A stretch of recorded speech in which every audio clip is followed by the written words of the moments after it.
नमस्कार, मेरा नाम है डॉक्टर पुरु धवन और आज इस वीडियो में हम बात करने वाले हैं वो है भारीपन के बारे में।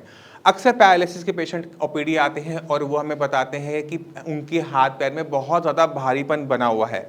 अब ये भारीपन क्यों बना हुआ है, किस वजह से बना हुआ है और इसे हम कैसे ठीक कर सकते हैं, इसको हम इस वीडियो में डिस्कस करने वाले हैं। तो हमें पहले भारीपन का कारण को समझना पड़ेगा कि भारीपन किसी पेशेंट को क्यों देखने को मिलता है। अपने हाथ की तरफ देखो, आपके हाथ में आप अब महसूस करोगे कुछ मांसपेशियां बहुत बड़ी-बड़ी होती है। जैसे हमारी ये बाइसेप्स बहुत बड़ी मसल्स है, आपको छू के भी पता लग जाता है। मगर कुछ मांसपेशियां हमारी पतली होती हैं, छोटी होती हैं। तो हमारा जब ब्रेन में कोई नुकसान हुआ, क्लॉट आया, नस फटी, तो ब्रेन का बड़ी मसल से कंट्रोल चला गया।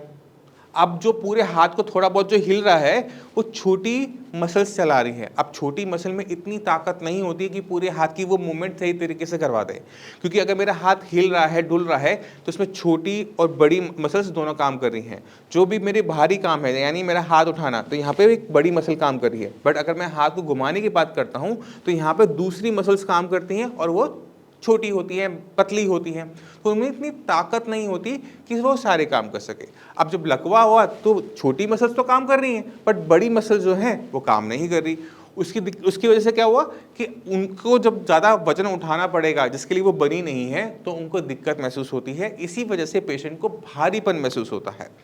अब आपको ये तो समझ में आ गया कि भारीपन क्यों महसूस हो रहा है। आप इसे कैसे ठीक कर सकते हैं उसके बारे में भी हम बात कर लेते हैं। तो आपका क्या नुकसान हुआ? आपका नुकसान क्या हुआ जब क्लॉट आया, नस फटी, कि ब्रेन का कंट्रोल बड़ी मसल से खत्म हो गया। अब हमें अगर बड़ी मसल्स पे कंट्रोल मिलेगा, उनकी हमें कंट्रोल मिल जाता है, तो आपका काम करना आसान हो जाएगा, क्योंकि बड़ी मसल्स ताकतवर ज़्यादा है, उनको पास वजन उठाने की क्षमता, चलने की क्षमता पतली मसल से ज़्यादा है। तो हमने कनेक्टिविटी बनानी होती है ब्रेन की और अपनी मसल्स की। अब ब्रेन के अंदर जो सेल्स होते हैं वो होते हैं न्यूरॉन सेल्स। न्यूरॉन सेल्स अगर एक बार मर जाएं तो किसी भी कीमत पे ज़िंदा नहीं हो सकते। मगर फिर भी अगर हम देखें तो एक पेशेंट जिसको अभी लकवा हुआ था, उसके ब्रेन के अंदर सेल मर गए 3-4 घंटे के अंदर, बट फिर भी पेशेंट चलना, बोलना कुछ हद तक चालू कर देता है। ये कैसे होता है? ये इसलिए होता है क्योंकि ब्रेन के जो सेल्स हैं वो न्यूरोप्लास्टिसिटी की हेल्प से अपने अंदर सुधार लेकर आते हैं। अब आप सोचेंगे कि ये न्यूरोप्लास्टिसिटी है क्या? न्यूरोप्लास्टिसिटी वो तरीका होता है हमें भगवान का दिया जिसकी वजह से हमारा जो ब्रेन है वो विकास करता है और चोट लगने पे अपने घावों को भरता भी है। तो अगर हम देखें तो पैरालिसिस पेशेंट में पहले 6 महीने में बहुत अच्छा आराम आता है। अगर आपको 6 महीने हो चुके हैं तो खुद देखो कि जिस दिन आपको हुआ था तो आप बिल्कुल बेड पे थे, चल नहीं पा रहे थे, बोल नहीं पा रहे थे, बट अगले 6 महीने में एक्सरसाइज करी हमने, डॉक्टर्स की दवाई खाई, हम मंदिर गए, गुरुद्वारे गए और हमें बहुत अच्छा आराम मिला।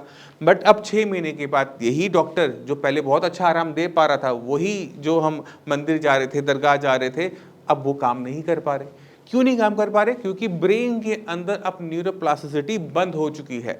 इसी वजह से जो चीज़ पहले काम कर रही थी आपके शरीर पे, अब वो काम नहीं कर पा रही है।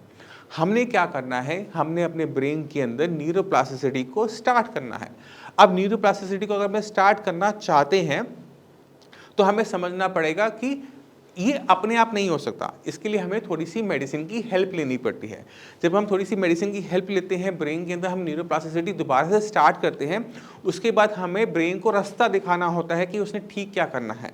अगर हम हैंड की मूवमेंट करेंगे तो हमारे ब्रेन को पता है कि हमें मुझे यहाँ पर हमारी यहाँ की मसल्स पे कंट्रोल लेकर आना है। आपको जो भारीपन महसूस हो रहा है, उस भारीपन के साथ ही आपको एक एक्सरसाइज करनी पड़ेगी जिससे उसकी हेल्प के लिए ब्रेन अपने अंदर इस तरह से बदलाव करे कि जो आपकी बड़ी मसल्स है उसका कंट्रोल आपके ब्रेन के पास आ जाए। और हम क्या देखते हैं कि धीरे धीरे धीरे धीरे आपकी जो भारीपन है वो कम होना शुरू हो जाता है। अब ये भारीपन कम होने में कितना टाइम लेता है? नॉर्मली अगर हम किसी पेशेंट का ट्रीटमेंट स्टार्ट करते हैं तो पहले दूसरे महीने में ही भारीपन कम होना शुरू हो जाता है, क्योंकि कनेक्टिविटी बननी शुरू होती है। बट वो कब होती है? जब कंडीशंस फुलफिल होती हैं। पहली कंडीशन क्या है कि हमें रिपीटेड एक्सरसाइज करनी है, यानी एक एक्सरसाइज इतनी करनी है जो कि हमारी मसल्स को, हमारे ब्रेन को ट्रेन कर सके एक पर्टिकुलर काम के लिए। तो हम करते हैं 5 मिनट की एक्सरसाइज करी, 5 मिनट फिर दूसरी एक्सरसाइज करी, फिर 5 मिनट में फिर बदल लेते हैं, वो मैं सजेस्ट नहीं करता। क्यों नहीं करता? क्योंकि 7 साल हो गए प्रैक्टिस करते हुए।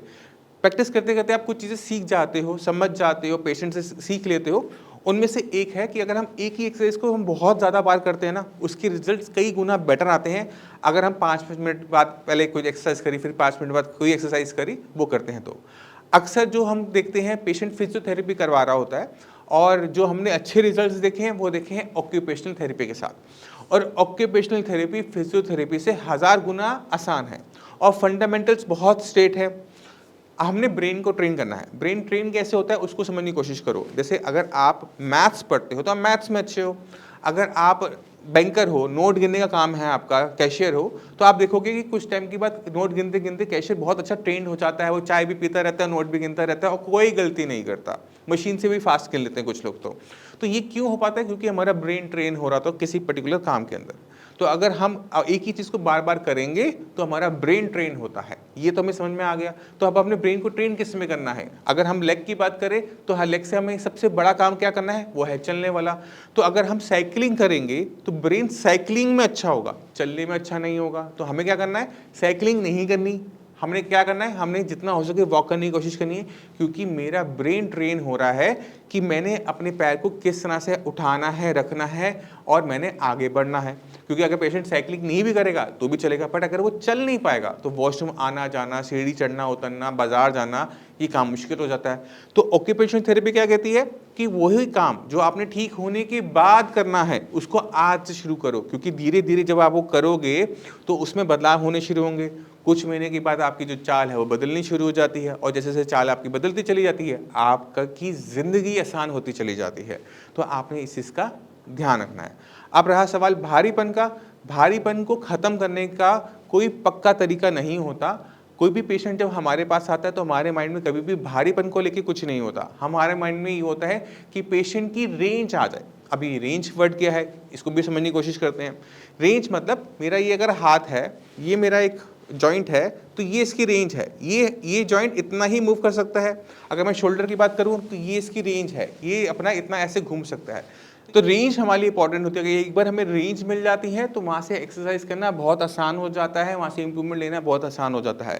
तो पहले कोई भी पेशेंट आता है तो हमें ये समझना पड़ता है कि पेशेंट के पास रेंज है या नहीं है। अगर रेंज आ जाती है तो हम रेंज की हेल्प से पेशेंट में रिकवरी फास्ट करवा पाते हैं।